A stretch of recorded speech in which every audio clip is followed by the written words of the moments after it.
Hello everyone, welcome back to another episode of Star Citizen Addicts Anonymous. This is episode 49 and it's a doozy. I'm going to promise you one thing up front. Although we've had CitizenCon, 2 ship sales, lore builder, and a couple of other major things happen, I'm going to try to keep this one shorter than I would normally do because I think there needs to be a lot more time spent on the CitizenCon than you can do in a show like this without losing everybody's attention span. So my intention right now is to do a Persistent Universe, the Planetoid module preview, and to give my thoughts and update you on how that's going. And then to take each one of the studios and probably do that through the podcast and through little videos here on the podcast that will be with Dr. Hawk. And I'm praying to God that it will also be with Ben. I've asked him to join me. He said yes, but then all of a sudden they're very busy with other releases that are going to be coming out that they won't talk to me about. So let's get down and dirty. First off, we're going to talk about the things that have nothing to do with CitizenCon, so we could end with CitizenCon. Subscriber flare came out. It is this. It's the M50 model in case. And again, we keep getting these models in cases, and then they add empty slots next to it, alluding to the fact that there'll be other models. For instance, there's a Hull C and a Herald in the MIS, and I forget what was in the Constellation. It might be the Orion mining barge, mining platform, and the Aurora LN. In this, it's the M50, the 350R, and the Cart 2. So it's 2 Origin and 1 somebody else's. Personally, I would have loved the other spot to have been a model of the 890 jump, but that's going to get its own model case. Second piece that happened this weekend was Lore Builder 16. You guys were amazing, whoever went out there and commented on what those 2 divisions of the government were going to be. They're moving into the local versus UEE jurisdiction now. Think about who patrols the space lanes, who has jurisdiction over pirates. Is it the local government or the UEE? You know, think American government, you have local police departments and you have the FBI. In a state, you have local police departments and then you have the state police and then you have, in my state, the Georgia Bureau of Investigation. So jurisdictions are the things that are going to be hashed out in the next version or in this continued version of Lore Builder. Get out there, put in your information. Remember, they're looking for us to help them with the construction of this universe. Those of you that are doing it, thank you so much. Next thing up were 2 ship sales. I did the 890 jump preview and I've done a preview of the 2 ships and just finished editing, and right now I'm rendering the first of my 3 Cutlass reviews, and that will be for the Cutlass Blue, of course, because it is a limited variant. I want to get that out so you guys that want it could pretty much go out there and decide if you want to buy it or not. But let's just say that these 2 sales were huge. We blew through quite a number of different stretch goals. I believe we're at 58,100,000. We should be at 60 million by the time they release the next ship, which should be the Carrack. Actually, I don't know what ship it is, and I have no idea if it will be the Carrack. There are so many on the table right now, but it seems like the Carrack is the one that's coming along the most publicly right now. But if the next one is the Carrack, I'm wondering, has that grown? And that's one of the questions I want to ask Ben. Has the Carrack grown? Because that will tell me what the price point is. Currently, it's right around the size of the Constellation, but it's supposed to have a med bay and some other things, and a lot less cargo space. If you think about how big the Constellation is, if you took away most of the cargo, you'd have room for all of those things inside of it. So the Carrack may well indeed be that size when it's done. But it seems every time they take a ship and put it into the pipeline, a ship that's been announced before the new style pipeline's been built, it tends to grow. Just look at the Idris, look at the 890 jump, and look at the Retaliator. All 3 of those ships have grown. And most recently, the Reclaimer, which grew immensely in size. All right, so those 2, 3, 4 items are done. That leads us to CitizenCon. And there's a lot of video I'll be playing behind me and not letting you hear. I had to watch it twice. When I watched it during the live stream, I was distracted by a lot of things that were going on. The bad filmography, the bad sound that Chris had, and the constant slowing down and jittering of the screen. So I didn't pay much attention to it. Started watching it now and I took away a lot of information from it. And I can tell you, there is a lot coming at us. So I'm going to tackle one piece of it right now, and just so you know, there are about 30 pieces. So this is 1/30th of the information that they gave us. And I'm going to tackle what's going to be version 1.0 of Arena Commander, which, remember, Arena Commander is not the game for you people that are new. Arena Commander is a game that exists inside the Star Citizen player universe. It is meant to train and give people that don't have the opportunity to fly starships the opportunity to fly them. And in this situation, it's getting us acquainted with the ships that we're going to be playing in the game. If something in Arena Commander seems like it might be out of spec or a little bit over the top, kind of like the shortcuts in racing, it's intended to be there because it's a game, not reality. Some of these things may work differently in the real universe.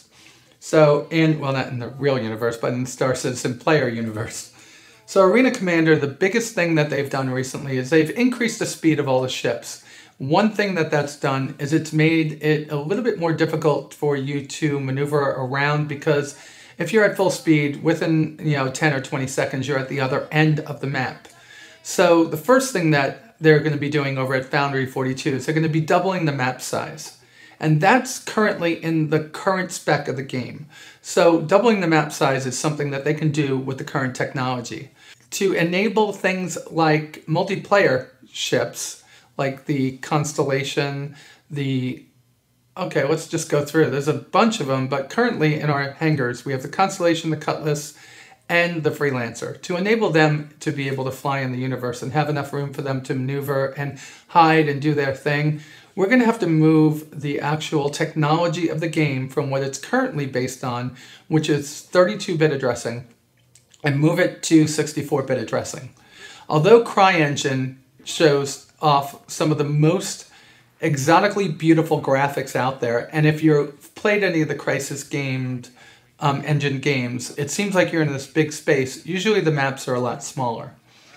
Because of this, when they took the CryEngine into Star Citizen, they knew from the beginning that they were going to have to address this.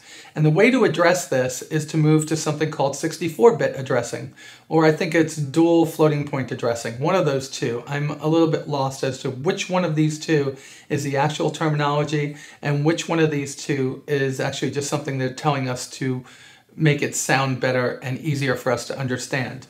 Essentially, I think I said this in one of the other videos. In 32-bit addressing, you've got a small box of area that you could actually fill with things. And once you go over that, you're going to overflow the memory and you're going to have lockups and crashes. So they keep things down to a minimum and try to reduce textures and things inside of there.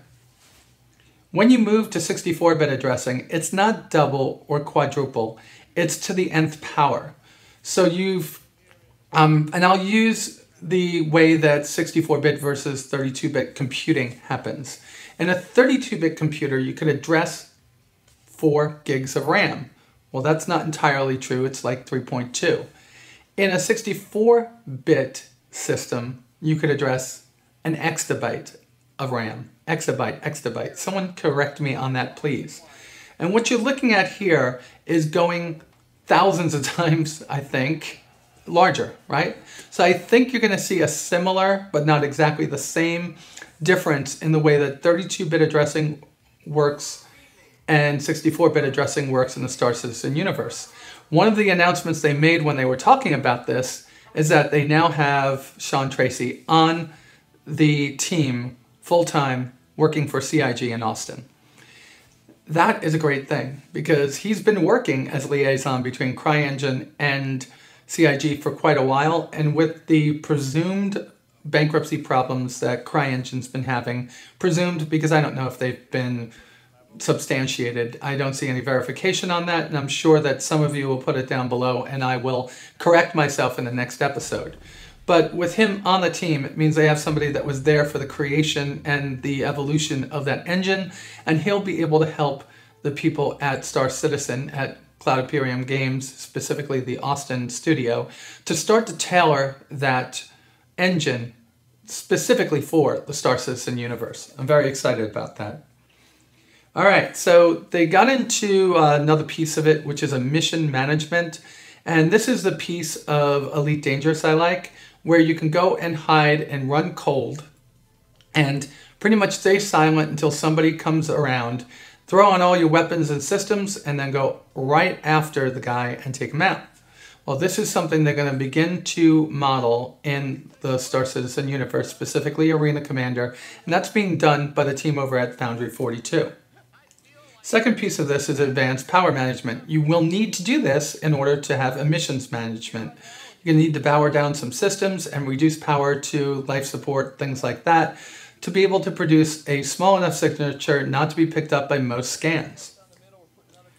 The second piece of this is going to be weapons and components, right? So you're going to need scanners, you're going to need coolers, you're going to need stealth engines and stealth field generators, whatever those are, if that actually makes it into the game. You're going to have a lot of components, and we're going to get newer weapons. And we already talked about that before. They're already giving us a ballistic Gatling gun and a cryo cooler, and there will be other items like this available in the Voyager Direct at some point in the future.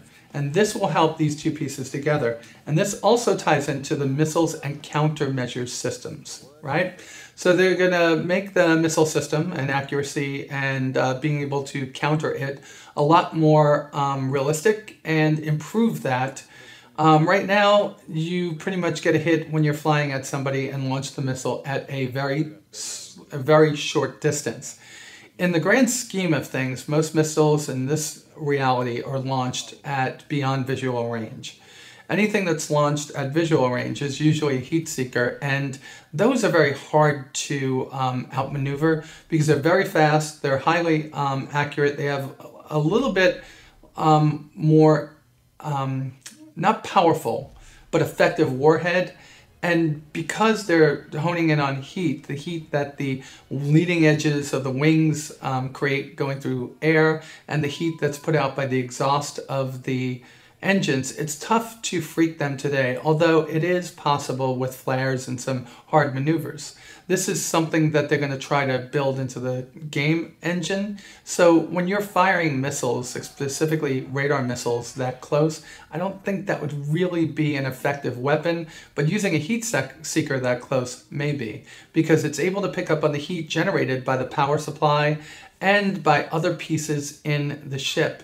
Think of it this way. Space is cold, the ship is hot, and it's almost impossible to make the ship as cold as space.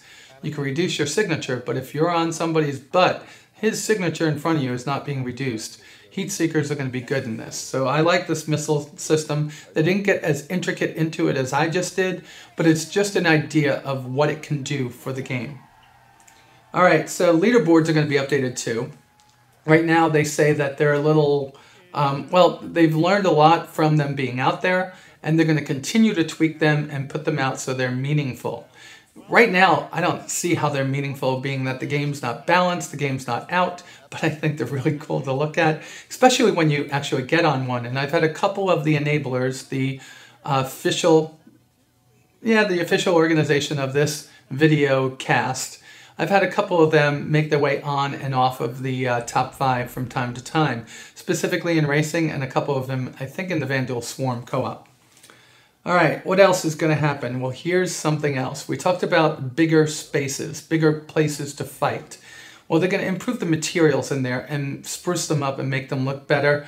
My thing is, I'm wondering when they're going to add physics, real physics, to the floating asteroids out there. Right now, I think they're just sitting there stationary. There's no movement of them at this point. They're just kind of sitting there. I think that's something that's going to be added in to make things look a little bit more realistic. When we get out of that, we're going to talk about racing. Okay, these are all things that Foundry 42 are working on. With racing, we have the New Horizons track. Evidently, they're going to tweak it, they're going to improve it, they're going to make things better there.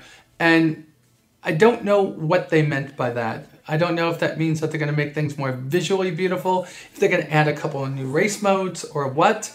I need to watch that part of the show through just another time to understand what Aaron was talking about. I think that this bodes well for me. I love the 3 race modes that are out there right now. I think that there are a couple of improvements that they can make, like the gates actually opening when you're flying towards them, unless that's part of the game. They open the first time and the second time smaller and the third time even smaller. That would make sense if you were told that, but I don't think that's what the intentions are. That may be one of the improvements. The other improvements that I could see would be reducing the clipping that people use for the shortcuts. I do believe in shortcuts now, but not clipping through an actual building. Come on. People live and work and play in those buildings, and although this is a virtual reality, they're virtual people that don't want people flying through their houses, right? It makes sense to me. So expect these things to be rolled out between now and when version 1.0 comes out at the end of this year. Like I said, I will be breaking these things down on the podcast with Dr. Hawk, and I promise you that Ben will come on the show. It's just not certain when that will happen. And I will take the Ben portion of the podcast, and I will also release it on YouTube for those of you that like to watch it on YouTube instead. All right, so let's talk about the Planetside module. This was the big reveal that they had. And the big reveal of the Planetside module, it really is killer. And I'm going to give you my opinion first. This is early alpha, which looks more like most people's late betas. It's incredibly detailed in some places and not very detailed in others. So they pretty much built out the world that the guy was going to be walking in. They revealed how you're going to transition from spaceflight down to the planets. They also revealed coming out of Jump that yes, indeed, this is a game that the guy can get up out of the ship, walk around it, and come back in and land. That wasn't for those of us that have been in the game for a year, year and a half, 2 years. That was for the people that are brand new coming into the game now. So they could show them that you're not just this ship, you're this living, breathing human being that gets to walk around the ship and the universe. The ship goes through the atmosphere, and of course you see the re-entry effects. They're pretty awesome right now. I'm sure they'll get better. And then it lands in a beautiful way. They're using the constellation, I believe they're using the standard constellation Andromeda. Ship lands, the guy gets up out of the seat, gets out onto the tarmac. They show off the cargo, how he could just have the cargo. 2 men come out to join him. Of course, this is a world where everybody looks the same. They were all clones of the same guy. And then he walks around the universe. I should say walks around the planet, which in this case is in the Stanton system, and I think it's the ACOM station. I hope he doesn't have Lynch fever. That would be bad, right? So all this gets done rather interestingly, and it works without a hitch. And they say it's a pre-alpha, and we're not going to see it until sometime next year. So the schedule shows that FPS is coming out. We'll see that reveal in 3 short weeks. And then after FPS comes out in 2015, we're going to have the Planetside and the social module. I think because those 2 things are tied together is why we're not going to see the Planetside module earlier. They have to hash out what's going to be in the social module and how we can actually move about.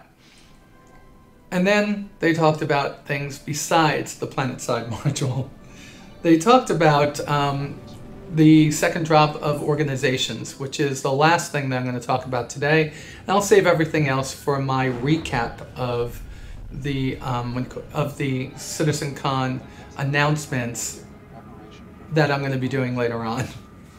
So organizations are going to be updated, and that means they're going to be updated sometime between now, October 13th, 14th, and the end of the year. So you have 2 months, right? November, December. And that falls in line with version 1.0 coming out with all those other updates I talked about. The main reason that it needs to be dropped in this time frame is that for version 1.0 to come out, the lobby system has to be complete. The lobby system is very instrumental in version 1.0. So you're going to have these 2 things coming at us. That's all we know about the drop. We don't know if it's going to give us that long-awaited fleet view. We don't know if we're going to be able to see our individuals' hangars and stuff like that. We don't know if we're going to have our boards. All we know is that we have version 2.0 dropped. It was a year ago at CitizenCon that we were showed off the organizations, and then they came out somewhat later. And I'm hoping that those of you that are looking forward to this drop are equally as curious as I am as to exactly what's going to come in the drop. Oh boy, that was a lot of information, was it not? And we're not even done. I promised you I wouldn't make it go long. So now for the announcements. The first one of these announcements is going to come from Sunny Ravencourt from Sunny's Diner. And as you know, every year they have the Extra Life Marathon, and that's for the Children's Miracle Network. Well, at Mog Nation, they always have this, well, it's the second annual, and it's a ship raffle, which is sanctioned by Cloud Imperium Games. I have the link for this up here right now. Last year, this gentleman raffled off all his ships for the Children's Miracle Network, and lots of people felt bad for him and gave him other ships. He wound up with more ships last year after the raffle than he did before the raffle. So they're going to be doing this as a way to raise money for the Children's Miracle Network. The second announcement is for Smudge and his wonderful organization. Smudge is one of my patrons over at patreon.com. If you want to help support the show like Smudge and many others have, head on over to patreon.com, patreon.com/Batgirl, and donate $1 a month or a show, whichever you may choose. If you're somebody that just wants to make a single donation, you could go to starcitizenaa.com, click on the PayPal button there, and make a donation. All proceeds go towards improving the show or buying the wonderful giveaways that I do here. So Smudge is part of the Titan Union, which is a trading and security organization, and you can find them here, like I said. So thank you, Smudge, very much for being one of my patrons. Now for the last hanger flare, or not even hanger flare. This is a real model. Jet Fueler, who is a member of the Star Citizen Addicts Anonymous subscriber den thread, has offered up one of the Constellation models. This one is simple. All you have to do is send an email to theaddictedgamer@gmail.com. In the subject field must be Constellation Model Giveaway. That's it. Second piece is, in the body, you must say what your favorite episode of the show was. And that's it. It will be a random drawing, but your statements are going to help me know how to improve the show and what things that you liked. So I'm doing it for two reasons. One is, Jet Fueler gave it to give us it away, and the second thing is for feedback. So please provide whatever feedback you want in that email, or just put a title. That's all up to you. But the other pieces, theaddictedgamer@gmail.com and Constellation Model Giveaway, are the two things that I will not fade away from. Those things have to be there. All right, that's it. We're done. And coming up this week, I have 3 reviews. The first one will be the Cutlass Blue. That will be up probably right around the same time as this.